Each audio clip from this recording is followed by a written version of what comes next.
friend indeed, and I needed one of those hats that you have.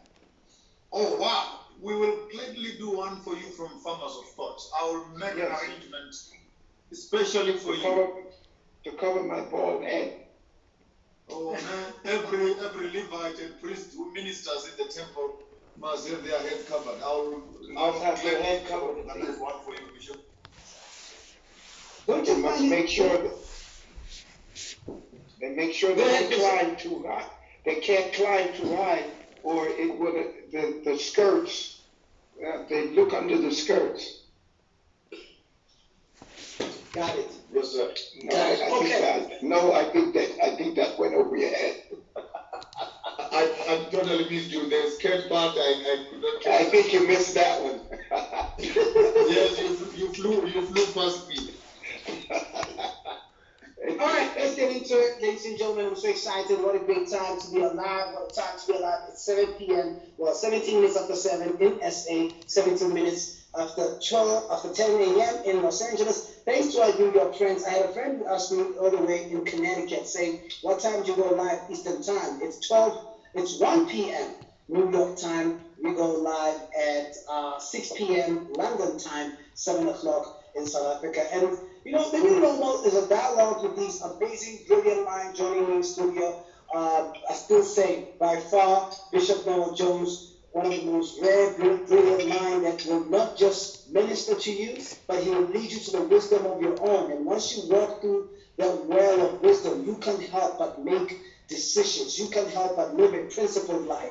On the other hand, when you meet my dear God, when you meet my dear Bishop, my formula, man, it just takes you on another trajectory, and I'm just excited because Bishop Mukonga is uncensored, he's fearless, but well-reasoned.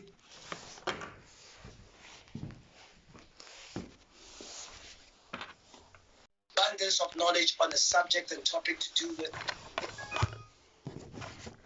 African excellence, to do with all the topics we talk about. And I want to make a very important disclaimer. Our conversations are not anti-white. No, our conversations happen to be pro-African. So let's not be, get it twisted, ladies and gentlemen. The new normal is a journey, it's an awakening phase of your life. The new normal aspires to give you a new dimension, to shift your thinking, and we trust that we will achieve that. Bishop Mapong is acting as my technical advisor. I want to go to the right-hand side, then we can answer the first question. Thank you, sir. We don't have to worry. Keep going. Thank you. So I'd like us to go on today and welcome both my LA guest and my Johannesburg guest by firstly opening on a conversation that I've been longing to talk about.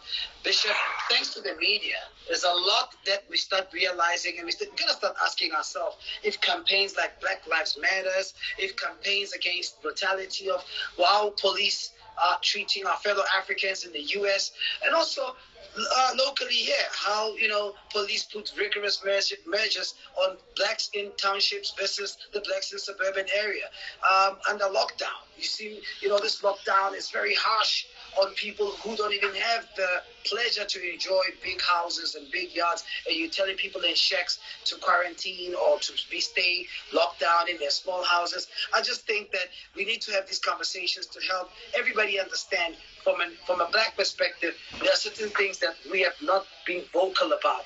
And one of them is the conversation we had, and it goes like this. The Constitution, and when you look at those who wrote the Constitution, you will start believing that it was written at the convenience, or it was written by those who previously oppressed the very same people that this Constitution is supposed to serve justice for. And at some point, I want to throw the question to say, will we ever catch up as black people with 400 years of a kickstart that was afforded the superior, or you call it the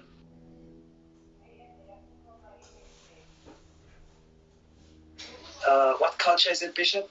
Dominant culture. The dominant culture. The dominant culture has enjoyed 400 years of a kickstart. The dominant culture dictates on banking policies, dictates on everything. Religion dictates on education. And how do we play catch up when we still haven't dismantled the dominant culture and the power of its distribution of information? What we call the law today is still the Roman Dutch law. Our judiciary is under the Roman Dutch law. Our education system, our banking system. How do we even think we can catch up when the very same system we're chasing is the one that put these measures in place? So you can never catch up. It's like trying to fill an ocean with a mark or a glass. So let's start with the issue of the Constitution. Yeah. Because how does one get to really think or acquiesce to the fact that this Constitution was written to represent justice for all? Because the people in South Africa, our constitution says the people shall govern, but the people are not governing. Now, in the U.S., it's a different ballgame. At any given time, Trump can take things to Supreme Court and to Congress and change the Constitution. The fact of the matter is the injustice of this world are so evident. Yet we have a Constitution that's meant to undo all of this injustice. How do we correct that? Can I take the first shot, Bishop? Oh yes, of course. Maybe we need to have a small little conversation around understanding the science which is used to develop a nation. So, and for us to understand how to dismantle a colonial system, we needed firstly maybe to understand how a colonial system is built. It will be difficult for you to use a plastic knife on a hard, solid base where a plastic knife will break. Let me give you a small little outline of how the system is established. Firstly, you help people, or you manipulate the people to change their culture so that you can create for yourselves a business model that is sponsored by those that we colonized. Mm-hmm. That's number one. So you tell them that your food is not good, your diet is not good, your fashion is not good, and you create a new form of life, okay, which creates the business that you want. And even religion also promotes that, but that's for another day. Where if you can change someone's culture and say you cannot worship God as you are, you must look like that for God to accept you. Then immediately go and open up a shop that will be selling the clothes that will make the other person acceptable. So you build up businesses. Right. And immediately have businesses, then you have a bag of money. Mm-hmm. With that bag of money, you walk up and you buy politicians. Because all politicians are for a price. It's prostitution. Sure.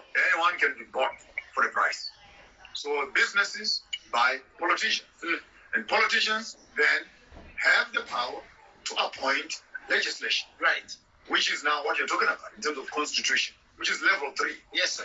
So but the politicians who are being supported by the business have enough political will, then they can actually have a conversation at a constitutional level. Right. It's impossible for the local people in the community to jump all those processes and think that you can change a constitution, because the constitution becomes the backbone of an economy, the backbone of the political system. Okay. And then from the legislature, you can now talk about media and propaganda and telling people what you want, which is what Hitler did.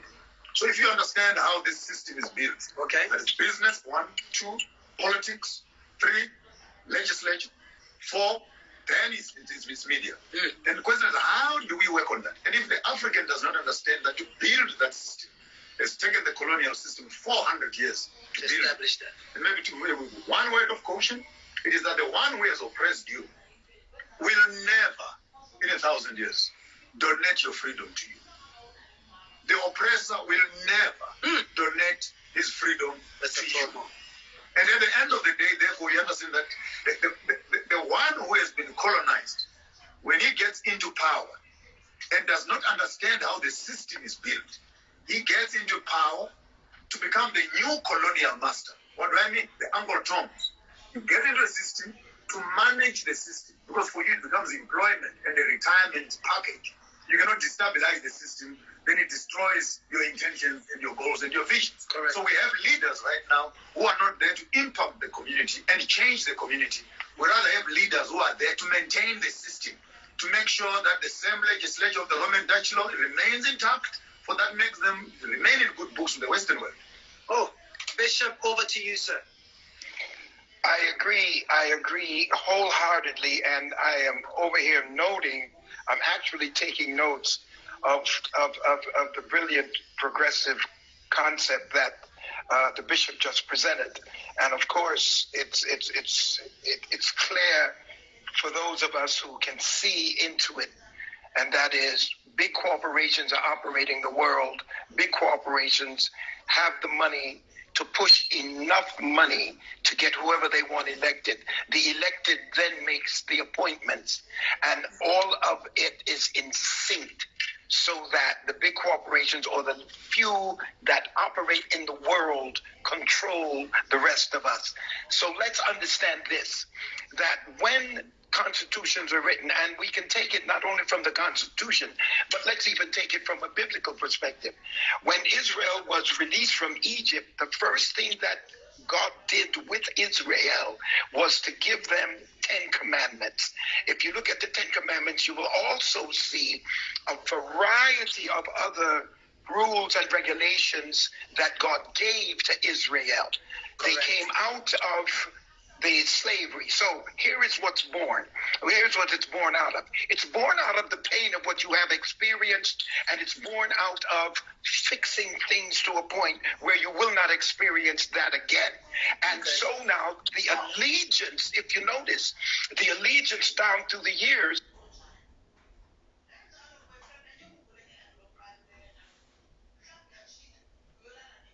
is not to individuals. The allegiance now becomes to the Constitution, or in this case, the law. The allegiance is to the law. The law now becomes what you have your swearing for, your allegiance to, because this document now determines how things are run. And we could say it in another way, in a more modern era, we could say it like this: I am just operating according to policy. It's not about human beings. It's not about personnel. It's not about who I employ. We are operating according to policy. You do that in your business. You say, this is our policy. The policy runs what's happening. Now, it's interesting that when the peasants who came to America exploited and destroyed the Indians, we have no Indian athlete, no Indian-owned company except the casinos, and they're on the reservation. We have no Indian politician that I know of. So the Indians have totally been obliterated by the peasants who came from a feudal system in England and put a constitution together. If you notice, whenever a person is elected, a president, they swear to uphold, protect, and defend the Constitution. Anytime you see God dealing with the prophets in Israel, it's all about the 10 commandments, the paper, the document. When the Saxons and the Normans, when they got finished with whatever, here comes the Magna Carta. Where is the document that describes how black people should operate from here forward? We don't have one. We're living by the Constitution that other people now have become so powerful. Here is the problem. The people who were peasants are now lords and monarchs or dictators, because anytime you start eroding the strength of the Constitution in America, you start destroying the substance for people who are like you were. What happens is they follow the Constitution until they get powerful enough to, as the bishop said, when I tell you, Bishop, as you said, they get to the place where they're now leading. So the corporation puts in who they want. They have the money to do it. Then the people they put in, they have to check with them as to who to appoint, because you got to appoint somebody who is operating within the parameters of what the big corporation wants. So the corporation money owns the president, owns the leader, owns the person in charge. Then he owns the next group of folks who are his noblemen, and then they disown the Supreme Court, own the justice system. So there's no checks and balances. You got dictatorship. Well, what does dictatorship? Annihilate the Constitution. So all men are not created equal. Now, are we? After you destroy the Indians and you put a constitution together and you got a bunch of slaves, now are all men created equal? Because after you wrote that, based upon where you were, you turn around and you become the monarchs. So now we peasants have to get to a place where we can shake off the oppressors so we can write our own constitution. Katrina Kane, I'm dropping the mic as you say. Shout out to Katrina Kane on Instagram right now. Bishop, I have an issue there. I want to ask, what's the significance of elections? Elections are a cosmetic business. It's entertainment for poor people. No, I want to be very blunt. Come on, man. It's entertainment for black people. Because if black people are really serious about changing the system. Yes, sir. Firstly, we needed to understand how do we convert our own financial economic muscle. Yes, sir. So that we can have our own monies and we put people into positions of leadership who respect the common people. Unfortunately, the business does not respect poor people. That's a fact. Poor people are a market. We're not people. We're a market. To them, we are votes. Okay. We are good enough to be given T-shirts. Yes. And a few caps. Okay. If you are lucky, you get yourself a small little branded T-shirt. But that's all that it is. But let's look at the manifesto of the current ruling party. It says the people shall govern. If people don't go out and vote, you will not have anybody you hold accountable for service delivery. So I think at some point elections do represent the views and the aspirations Can I speak in wisdom? of the voters. Can I speak in wisdom? Please do. You can never put on ribbons on a dead horse and hope it won't snap. It's a waste of time, and effort. For a black person right now, as Bishop Noel Jones clearly putting it, that the constitution that is written by the peasants, it is not written for the intentions of liberating the peasants. No matter how many politicians you put around it, they will not change it. Because the monster and the snake in the room is this Roman, particularly in the Southern Africa, it is Roman Dutch law that constantly govern the Africans like they are Romans and they are Dutch. The constitution has no respect totally for indigenous knowledge, indigenous culture, and how the black people live. We went war in Zimbabwe because we were fighting for certain rights. They were fighting for land, we were fighting for whatever. The government gets into power, it takes them a good 25, 30 years later to address the question of land. Then the question is, why are you leading? Why did you go to war? Why are you leading? You're supposed to be representing the people, and if what the people want is their land in South Africa, for example, then what is the problem? The problem now is the Constitution, Section 25, says you must distribute it, you must land redistribute. Distributing for what? If you take away my stuff, then I'll find you with my things. You take away my things without law. Now you want to use law for me to take it back. What was taken away without law must be taken back without law. Bishop, let me just piggyback on that. yes, sir. One of the problems we have, and it's a great problem because it happens in Christianity, and I know it happens in Islam. I'm studying a little bit about Buddha and the rest of that right now, the other religions. But it happens in Islam, and it happens in Christianity, and it happens with constitutions, and it's all about interpretation. And again, you're dealing with intent. The intent. Anytime you have the law should stand independent. The justice system should be totally independent of any group of people. Yes, sir. And the interpretation of your constitution and what operates and what is the policies that operate South Africa should be independent of anything partisan. It should not be in America. It should not be Republican. It should not be Democratic. It should not be white. It should not be black. It should stand in a justice situation with a lady with two balances and she is blindfolded. So justice should be totally blindfolded and balanced. But here's the problem. You elect people, you put people on the Supreme Court who you call conservative and the other who you call liberal, and they don't interpret it according to the law. They don't interpret the Constitution in its purity. In the same way, the preacher who has the corrupt intent, he gets in the scriptures and he interprets the scriptures according to his own self-aggrandizement and according to his own selfish narcissistic wants and needs, and he interprets it for his benefit.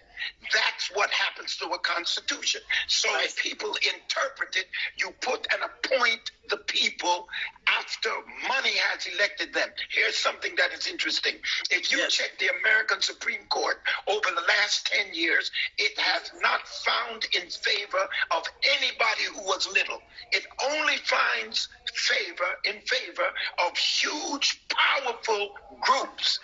This is what is happening because now we are using a system that should be for the people, by the people, to only satisfy a few people who are in charge because they've twisted the system for their benefit.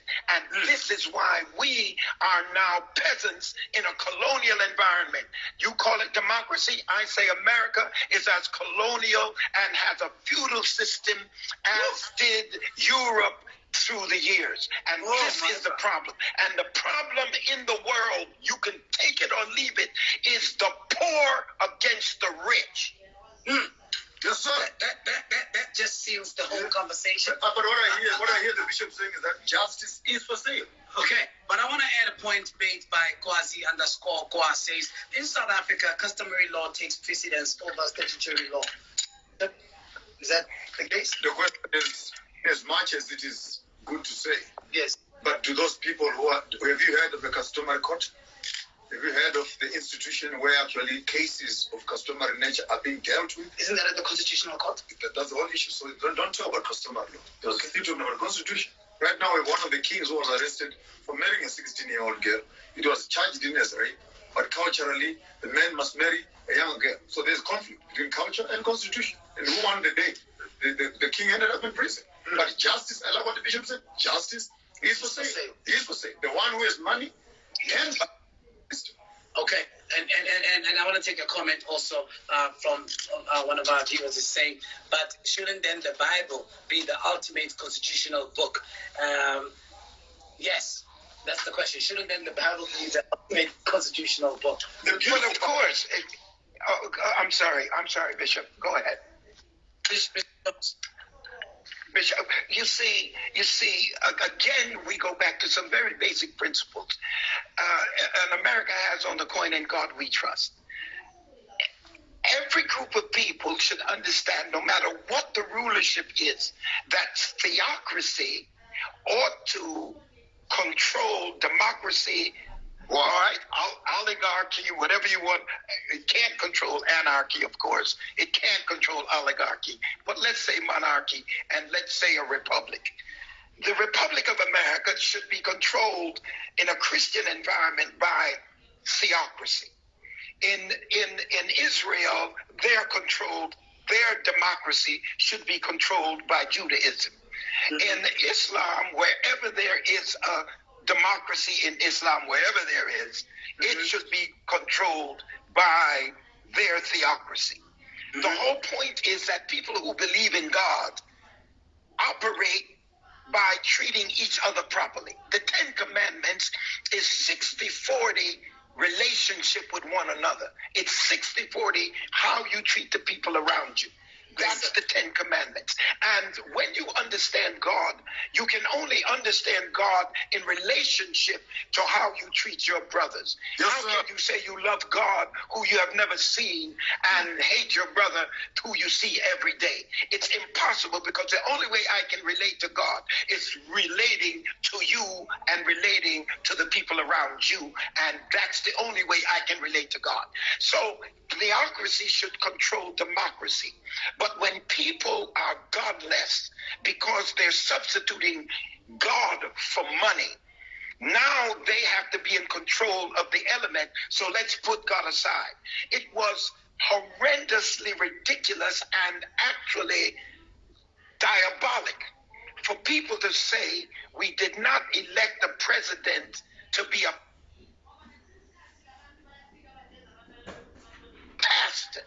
We presidents who listen to pastors. Because the whole point is, if you are in a theocratic environment and declare yourself a Christian, then all your actions should be Christian oriented and controlled. And you cannot mistreat, hate people who you went into a country and took it from.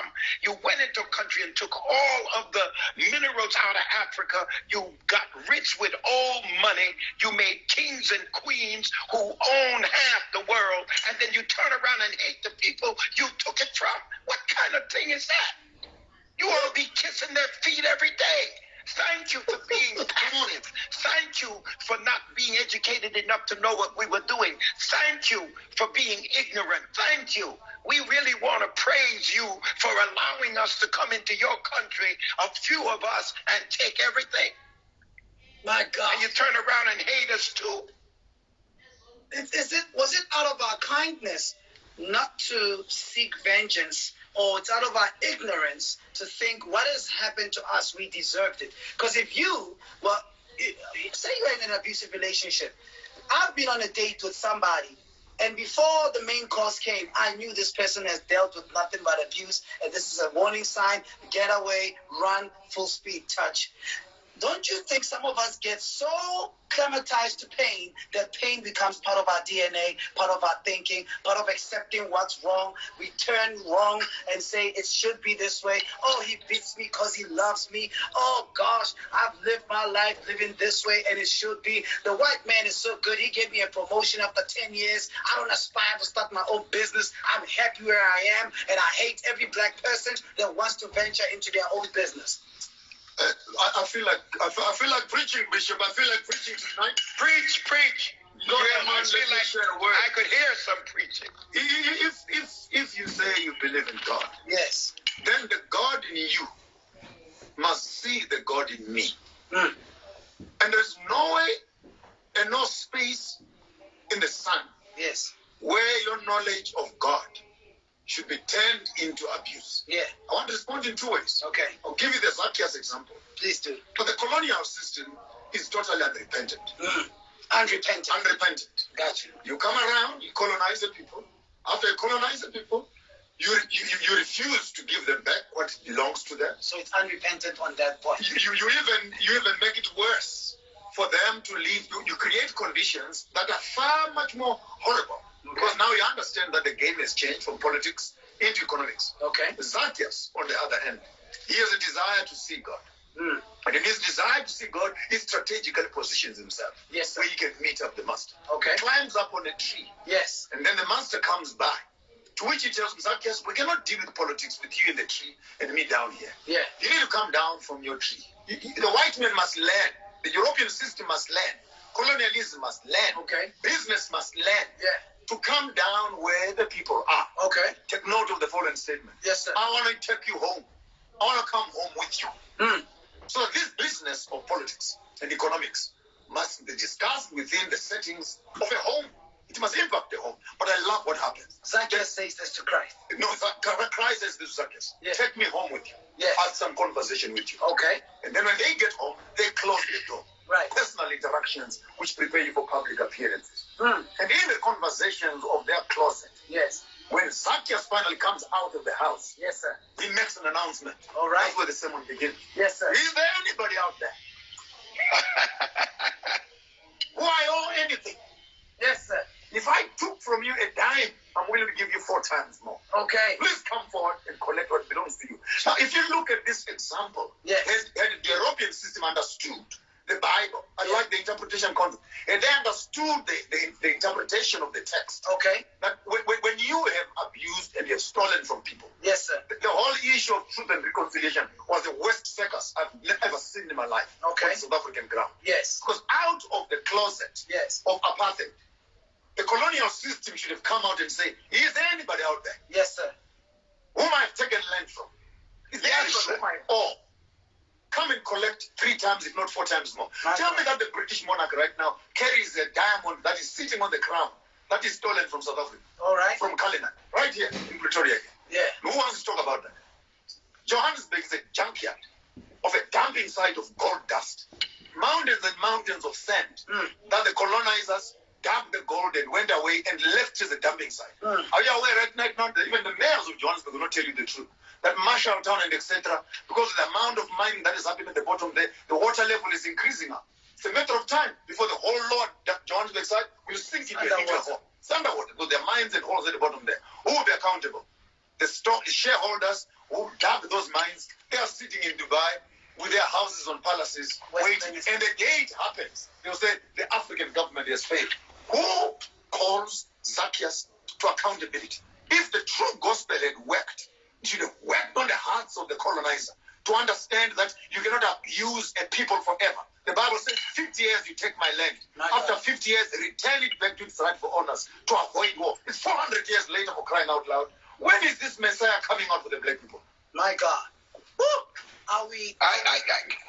Listen, you know, and to take it, let's move it a little bit from the spiritual platform, and let's move it into a psychological platform, because I always believe that if you interpret the constitutions or whatever policies we're running, if we're interpreting them from a money self-aggrandizement perspective, it comes out a certain way. If you interpret it from a love of human beings perspective, it comes out a certain way. But what has happened to us psychologically as a people, and I'm talking about in the diaspora as well as in the homeland, what has happened to us as a people, and I'll put it this way: you know you're in the hand of a master when he or she is making you feel guilty for what they are doing to you. You are in the hand of a master manipulator when they have you feeling guilty about something they are doing to you. And that's what they have convinced us of. They have convinced us that we are ignorant, that we are subhuman, that we are and should be glad that they brought us out of the savagery of our forefathers and ancestors. And when you look at Pentecostalism in America, you have to understand that the African gave life to the European presentation of God. It was that whole dancing around in church, that whole speaking in other tongues and dancing and moving is really Africanizing the European Christianity, and it is significant to understand that we have a great part in Christianity because we have interpreted the Bible to survive. They interpreted the Bible to oppress. We interpreted the same Bible to survive. So it's how you interpret, and you are in the hand of a master. When you are out with somebody that is a master, and I have been, you talk about, I'm 70 years old, so I have had enough experience to know that I have been with some of the most beautiful women who were masters at manipulation. My goodness. And the problem with manipulation is you're looking for something from them. See, manipulation is different from exploitation. Exploitation is exploitation. You just come with a big gun and you just take everything. All right. The settlers exploited the Indians. They just came and wiped them out. Manipulation is when somebody is offering you a nugget, but they're offering you a nugget with deception. But because you have a desire for what they're offering, they can manipulate you. Okay. And this is what we have done with people in church with this health, wealth, and prosperity preaching. Instead of telling people to sow into themselves and become something significantly independent from us financially, we made it look as if it's a quick fix. Give $100, God will bless you immediately. And that's manipulation. We didn't exploit them. We offered them a carrot. And that's what's happening now. They're offering certain ones of us carrots who control the rest of us in our communities. That's why they appoint certain people who they can control. My goodness. So, Bishop, are we trying to say, or is there room, or is there hope to annul all of this wrong teachings, all of this slavery morality? Is there a way we can undo in our lifetime, or we can pave the way for that great mind or someone who's still to come who can lead us to that journey of undoing the injustice that has happened to Black people, Indians, Asians? I'll give you a beautiful example. Can we fix this? I'll give you a beautiful example. Please. But painful. I like pain. The painful part. Yes. Sorry for the illustration, with all sensitivity Yes. to our ladies. Yes, please. Here is a woman who has been raped. And here is the rapist. Okay. Standing by. Okay. He has done what he has done. The woman is here. First problem is when the rapist tells the victim how to feel pain. This is how you're going to deal with pain. And you write me a manual of how to deal with pain. You want to touch me after you've done what you've done. You want to help me to wash myself. That's being a narcissist. That's being evil to the core. Maybe let's use a psychological example to understand the political quagmire we find ourselves in. Correct. The raped person, the victim, Yes. firstly, they need to be surrounded by the people who love them. Okay. Give them space to deal with their own pain. Allow them to moan and cry the way they want to cry. Sure. And allow them to express themselves. And I know some educated people out there, some educated Black people, might look at our conversation as if it's a frustration. Okay. It's a good frustration. Yes. If this is the way I am feeling about the system, Yes, sir. allow me to cry. You cannot step on me and tell me how must I express myself and how to feel pain after you've done it. The way of healing. Yes, Firstly, we need a robust African conversation. A robust African conversation. Yes, sir. Whereas Black people, we need healing. Yes, sir. Healing at a psychological level. Okay. Healing at a social level. Okay. Healing at a spiritual level. Right now, some of our Black people no longer have an interest in God. For the simple reason that they cannot reconcile the God of love in the hand of a white man and the shambok in the other hand and oppression in the other hand. And then you stand up and say, God is love. Okay. People have lost faith Yes, because sir. of the system. All So right. therefore we need a conversation at all levels of society so that people can begin to deal with their pain. I've heard some people sarcastically speaking here and say, well, Black men are damaged. Bring it. As if a Black man damaged himself. We grew up with our fathers, for crying out loud, working in the mines for 20 rand or 30 rand more a month for crying out. Our mothers were crying every night and etc. And you tell me not to feel the pain? When a little white child with a silver spoon in his mouth. So we are a byproduct of this imbalance, dysfunctional. Psychologically, we cannot undermine and underestimate the damage inside our suits and little black ties. Yeah. The damage in our nice little cars that we drive, living in our penthouses. Okay. Because even in the midst of those penthouses, then how do you know that you're successful? By having 10 women every night, massaging your back with a big bottle of champagne and abusing others, because this is the life you're dreaming all about. You become even a worse abuser, and the money becomes a vehicle for you to become more evil. Mama. Woo! I could piggyback on that, and it's wonderfully put, Bishop Mabonga. Charleston, for instance, when you look at Charleston now, imagine your mother is in a room praying with other people and in a prayer meeting talking to God. Yes. And a little fella walks in the room and shoots 9 of them totally unmercifully.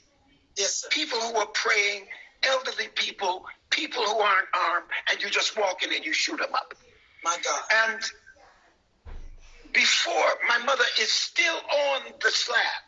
She's still on the cooling board in the morgue. She's not yet at the funeral home. She's not being attended to. She's not yet about to be buried. No funeral yet. She's on the morgue. She's laying there on the cooling board. And I walk up to the fellow who just blew her away, and I say, I forgive you. I forgive you. Now, I may forgive, but it's going to take the Father, the Son, the Holy Ghost, the Virgin Mary riding on the donkey And lots of prayer. And lots of prayer. and a whole lot of folk standing around me calling on Jesus to get me to forgive. Why? We as black people have become completely anesthetized Yes. to the pain, and consequently, because we have been taught to bear it, we only see ourselves as being significant by our ability to bear it, not to shake it off, not to disagree with it, not to say we don't want to live like this, and come together as a group of people, make ourselves financially independent of anybody in an integrated situation, because we are the only culture that gets them independent of any other culture and make and forge our way in the, through the system. We cannot allow ourselves to become totally anesthetized as if pain, we have an analgesic for pain. We have to come to the place where we understand that people are not supposed to live like this, and we need to come together with one voice and declare that we should not be living without opportunity, without justice, without the same systems that everybody else operates with. We have to shake off the oppressor. We cannot, if we can't do it militarily, we need to do it intellectually, financially.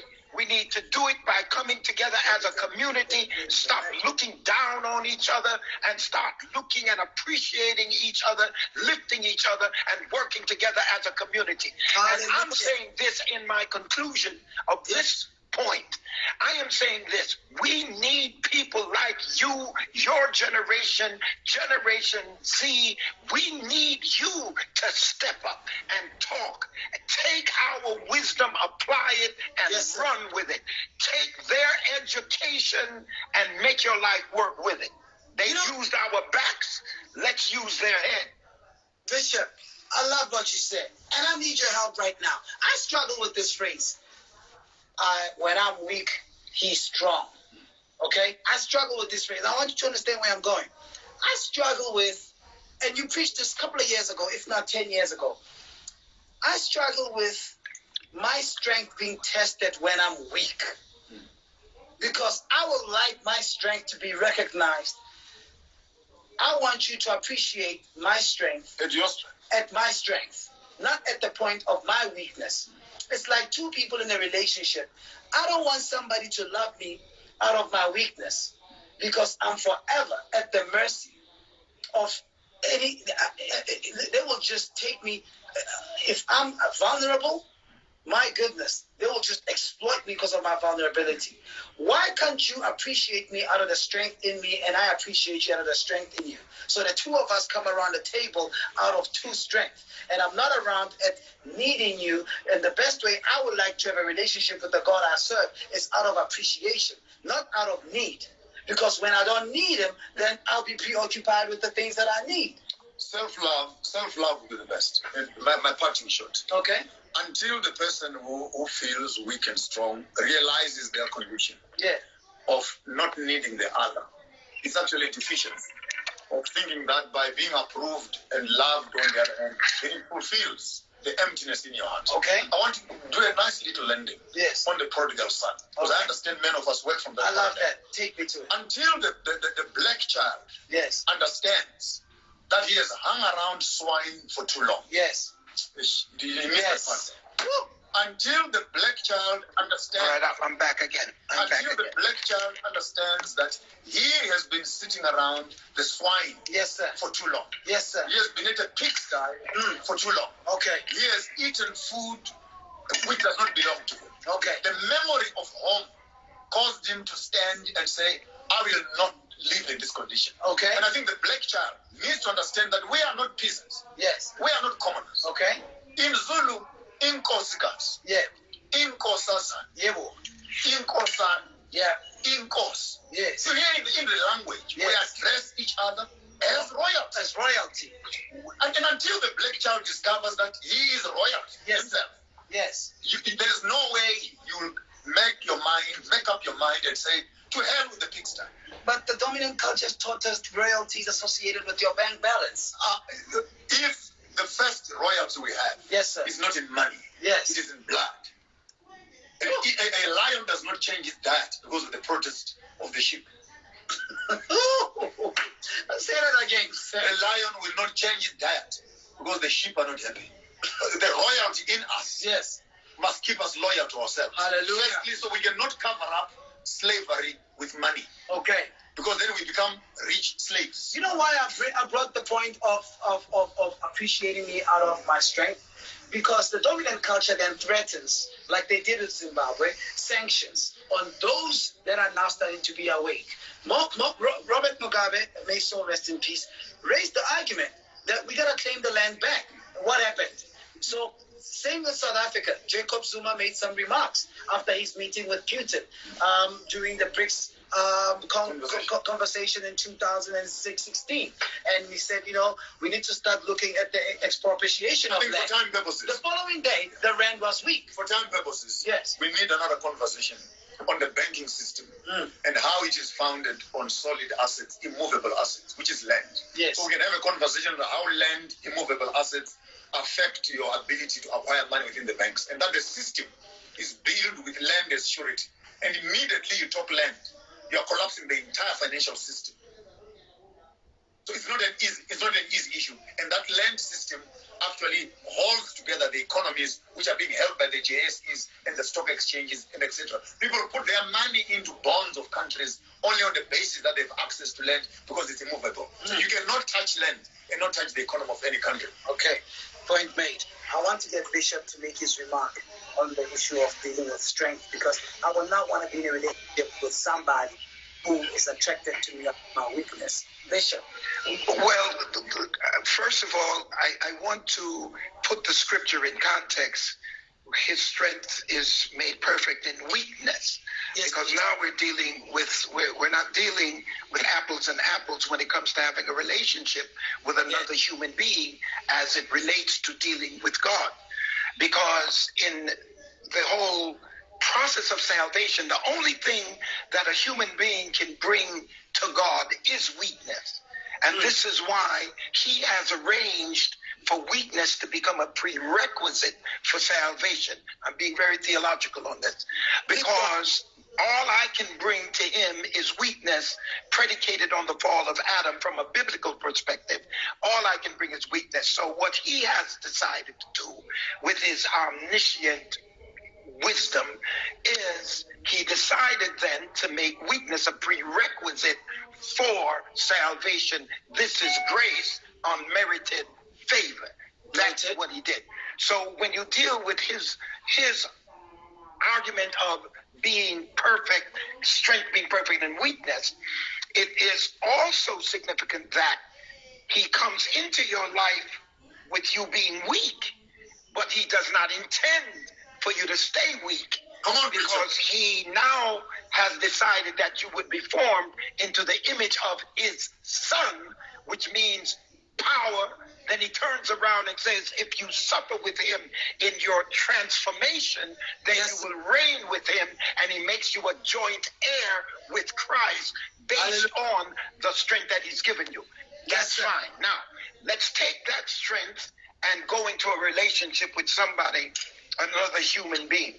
Correct. One of our problems is our personal insecurity as it relates to being in a relationship with someone else.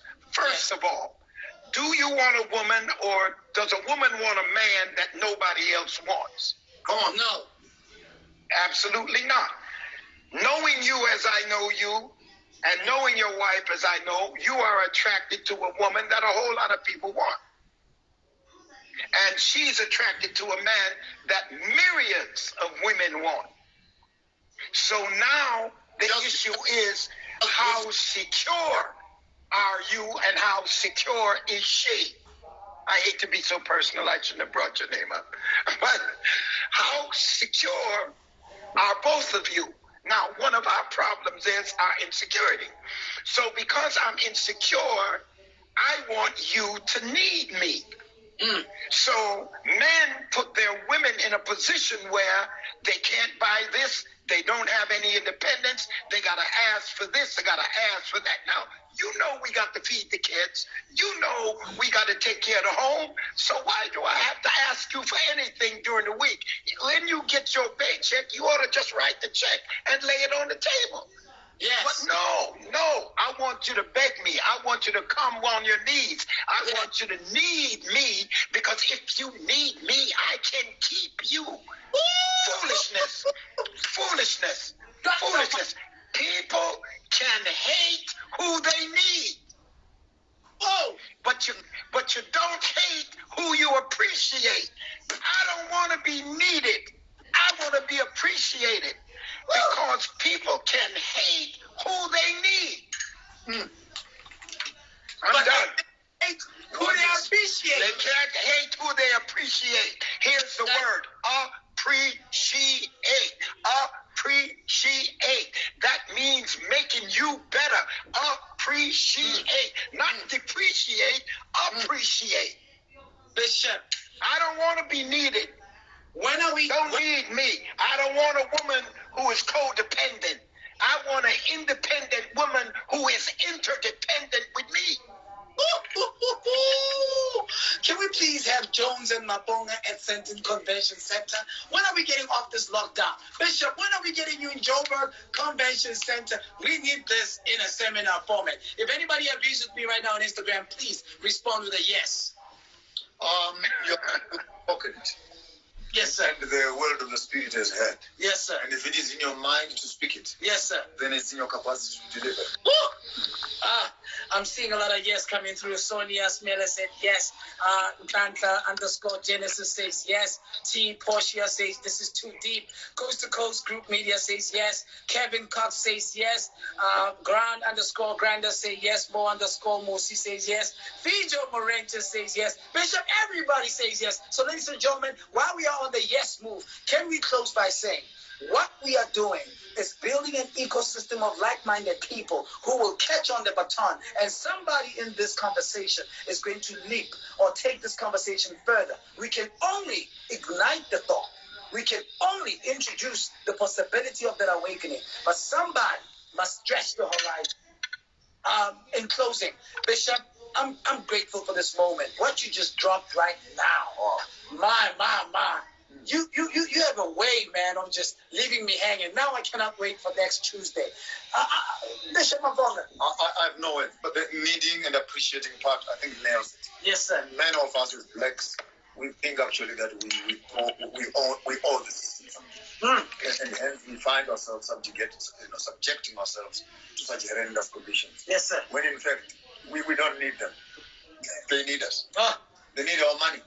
The colonial system needs the colonized to support the system. Hey, Bishop, your closing remarks, sir, please. And once Africa, and I hope next week I want to bring up and ask you about what Putin said, that Africa is the graveyard, Africa is a burial ground for Africans, and all that went with that.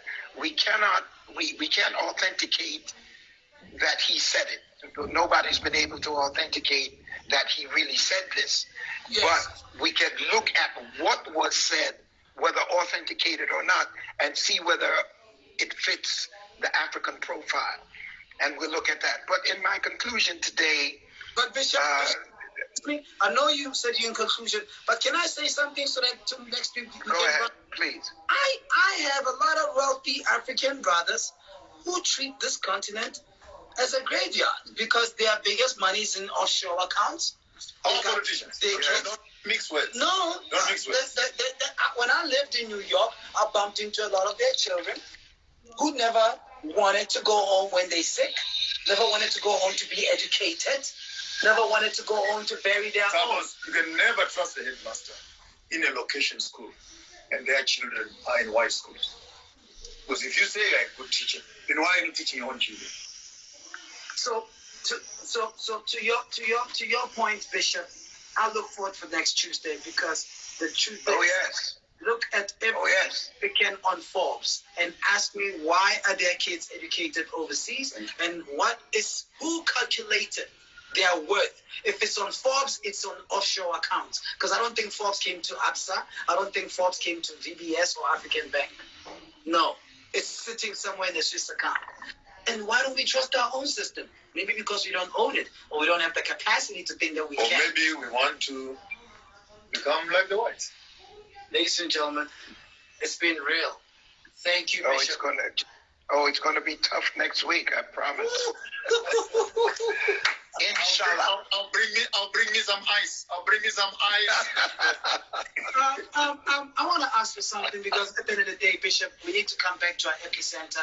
I've been dealing with a lot of stuff myself spiritually, and I'm closing by asking you to please help us to close with a prayer. What we are saying and what we touch about intellectually, it's intriguing, but the Spirit must lead us in cultivating these thoughts. So please close with the word of prayer so you can help all our viewers. As we go to bed, we don't go frustrated. We don't go thinking that we failed ourselves for not being able to change the system. Give us a prayer that will lead us in the point of leadership. And I believe that we are headed that direction, and we'll get there quicker than the 40-year journey it took from Egypt to Israel or to the promised land. You want me to pray? You don't know where to find us. Our hand out there to go touch it. I think Bishop, give us a prayer out there. Yes. Let's have the prayer from the. I was not ready for a radical prayer. Hence, I was talking to Bishop Jones. I was going to pray and say, some have money, some have food, yes, and they have no appetite. Others have appetite, and they have no food. But because as Africans, we have both. Help us, Lord. Amen. Father, we come in the name of Jesus, and we honor you and we appreciate and love you for all that you have done for us in terms of salvation and for the direction and guidance that you have given us in terms of how we navigate in this world. We thank you because we realize that your will must be done on earth as it is in heaven, and that you have assigned men and women to bring that task and bring that to pass. And so now we ask you to give us the wisdom that is necessary to understand our past, to understand how we got to where we are, our psychological debilitation, our breakdown, and help us to look at it and forensically go through it to understand where we are and where we are and going to be. So now we ask you to guide us not into the past except for the lessons of the past, forensically to understand what it is that put us on this slab. And as you resurrect us now in our thinking, resurrect us in our attitudes towards each other, resurrect us in our behavior, in our spirituality, resurrect us in our prayer life, and cause us to exemplify the things that you have given us, so that what you have given us, we will manifest it to others. Help us to create a place of propitiation, create a place of redemption, create a place of justification, create a place of adoption, of sanctification. Help us to create that place among us as you created it for us. And I claim right now that men and women everywhere will be lifted and exalted by the humility that they present to you. And we claim victory now all over the world in Jesus' name. Woo! Amen.